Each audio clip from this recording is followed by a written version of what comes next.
तो last lecture में हमने देखा था कि कोहेरेंस क्या होता है और कोहेरेंस हम क्यों यूज़ करते हैं अपने प्रोसेसिंग टाइम को कम करने के लिए, ताकि सिमिलरिटीज़ को हम फाइंड आउट कर लें। ठीक है, उसके लिए हमने अलग अलग टाइप्स ऑफ कोहेरेंस पढ़ा था। कोहेरेंस जो है आपको ऐसा सिलेबस में हो सकता है ना टॉपिक मिले, बट आपके जो एल्गोरिथम्स हैं उनमें आपको यूज़ होगा। अब हम जो आपके हिडन और विजिबल सरफेस का पहला एल्गोरिथम स्टार्ट कर रहे हैं, जो कि है हमारा back face detection and removal algorithm. ये फर्स्ट एल्गोरिथम है आपका हिडन एंड विजिबल सरफेसेस का। आगे इसके और भी एल्गोरिथम्स हम देखेंगे। तो अब ये जो back face detection and removal algorithm है, ये आपका यूज़ करता है ऑब्जेक्ट स्पेस मेथड को। मैं आपको याद होगा मैंने दो मेथड बताए थे कि हिडन सरफेसेस आपके दो अप्रोच यूज़ करते हैं, या तो वो ऑब्जेक्ट स्पेस मेथड यूज़ करता है या वो यूज़ करता है आपका इमेज स्पेस। ठीक है, मेथड। तो ये कौन सा यूज़ करता है? Image space method. Image space method में मैंने क्या बताया था कि जो ऑब्जेक्ट होता है वो उसके जो कोऑर्डिनेट्स हैं, उसकी जो प्रॉपर्टीज़ है उसी को यूज़ करता है। मैंने एग्जाम्पल दिया था पेंसिल का, कि पेंसिल की से वो क्या करेगा कि वो पेंसिल के ही कोऑर्डिनेट्स को यूज़ करेगा ये फाइंड आउट करने के लिए कि जैसे पेंसिल की कितनी हाइट है, ठीक है, कितनी इसकी विड्थ है, इसकी कितनी वॉल्यूम है। जो इसके जो मेजर्स यूज़ करेगा वो ऑब्जेक्ट के ही यूज़ करेगा, coordinates properties, to find out कि इसका हिडन और विजिबल पार्ट कौन सा है।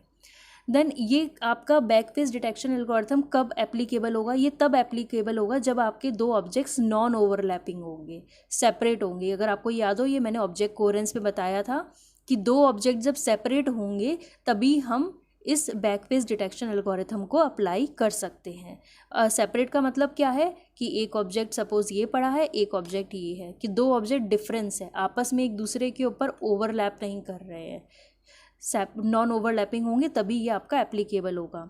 अब इसके लिए हम क्या करेंगे, ये सपोज हमने क्यूब ड्रॉ करा है। अब यहाँ पे हमने एक कोई पॉइंट ले लिया, ठीक है।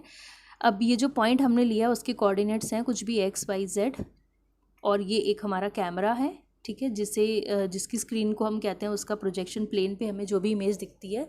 अब अगर हमें क्या करना होगा, सबसे पहले हम देखेंगे इसको फाइंड आउट कैसे करते हैं, कि हम देखेंगे कि ये जो पॉइंट है, ये पॉइंट हमारा इनसाइड द ये सरफेस है या आउटसाइड द सरफेस है। उसके लिए हम इक्वेशन यूज़ करते हैं AX + BY + CZ + D is, अगर ये लेस देन 0 आती है, इसमें ABCD क्या हो जाएंगे, कोफिशेंट हो जाएंगे, और XYZ क्या है, इस पॉइंट के कोऑर्डिनेट्स हैं, और ABCD आपके क्या है, कोफिशेंट्स हैं।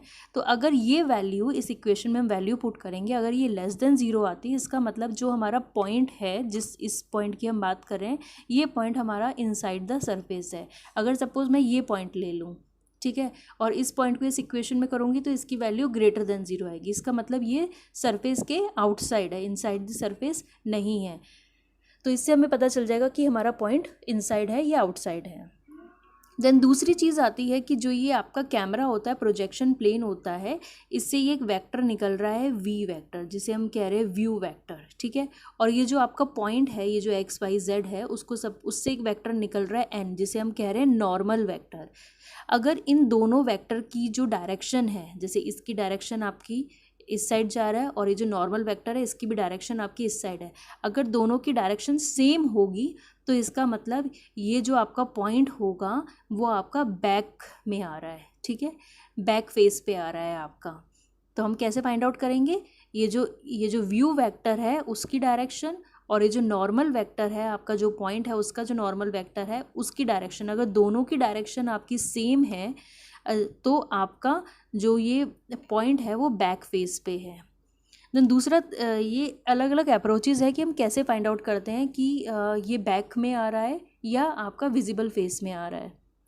दूसरा है, अगर हम V.N करेंगे और उसकी वैल्यू ग्रेटर देन 0 आएगी तो ये बैक फेस में आएगा, मतलब ये हिडन होगा वो सरफेस हमारा। V.N क्या हो जाएगा, V आपका ये है, N आपका ये है, मीन्स इनका अगर हम डॉट प्रोडक्ट लेंगे दोनों वेक्टर का और उनकी वैल्यू ग्रेटर देन 0 आती है, इसका मतलब ये होता है कि ये वाला जो फेस है आपकी ये बैक फेस है। इसी को अगर हम आगे इलेबरेट करें, इस एक्सपेंड करेंगे, इसका तो फॉर्मूला क्या होता है, VN cos थीटा। इसमें cos थीटा की वैल्यू क्या होगी, 0 से लेके 1 तक, और थीटा की वैल्यू होती है 0 से 90 तक। तो इसमें अगर ये वैल्यू आपकी ग्रेटर देन 0 आती है तो उससे हम डिटेक्ट कर लेते हैं कि ये हमारा बैक फेस है।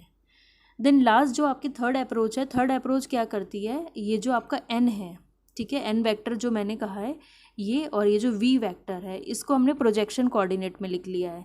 प्रोजेक्शन कोऑर्डिनेट में अगर हमने n को लिखा तो क्या हो जाएगा ai bj ck, और ऐसे ही v के लिए हम क्या कर रहे हैं 0 0 vz। 0 0 vz क्यों लिखा है हमने यहाँ पे, क्योंकि जब भी हम जब हम देखते हैं, ठीक है, कैमरे से देख रहे हैं किसी इमेज को, तो उस टाइम पे क्या होगा कि x और y कोऑर्डिनेट 0 होते हैं, सिर्फ z कोऑर्डिनेट के अलोंग हम देखते हैं, तो इसलिए x और y को हम 0 रखते हैं। तो यहाँ पे क्या होगा, इसका फॉर्मूला है अगर v डॉट n में v आपका है vz हम यूज़ कर रहे हैं जो आपका व्यू प्रोजेक्शन प्लेन है, और c आपका ये है, ठीक है। v डॉट c जब हम करेंगे तो इसमें जो वैल्यू आएगी आपकी, इसमें हम क्या करते हैं साइन ऑफ c देखते हैं, c का साइन देखते हैं। अगर c का साइन आपका लेस देन 0 होगा तो ये बैक फेस है। ये तब कब होगा, पर ये कब होगा जब आपका अलोंग आप पॉजिटिव z आप देख रहे हैं, मींस जो आपकी आई है, जैसे कि कैमरा है तो यहाँ पे ये x एक्सिस है, ये y है, ये पॉजिटिव z है और ये नेगेटिव z है, ठीक है। तो जब आपकी आई यहाँ पे है, पॉजिटिव z पे है, और ये नॉर्मल वेक्टर जो है आपका नेगेटिव z पे जा रहा है, अगर ऐसे आप यहाँ से देख रहे हैं तो हम ये वाला फॉर्मूला अप्लाई करेंगे, तब क्या होगा कि sine of c less than 0 होगा तो ये आपका बैक फेस होगा। और अगर हम यहाँ से देख रहे हैं, सपोज़ ये इमेज ऐसी है कि आपका नेगेटिव z यहाँ पे आ रहा है, पॉजिटिव z यहाँ पे आ रहा है, मीन्स राइट हैंडेड और लेफ्ट हैंडेड जो व्यू है उससे हम देख रहे हैं, तो क्या हो जाएगा, तब हम ये वाला फॉर्मूला अप्लाई करेंगे। तो उस केस में अगर साइन ऑफ c आपका ग्रेटर देन 0 होगा तो बैक फेस होगा। बैक फेस एल्गोरिथम में आपको कुछ भी ये जो फॉर्मूलेज हैं इनको आपको डिराइव नहीं करना, डेरिवेशन नहीं आती है।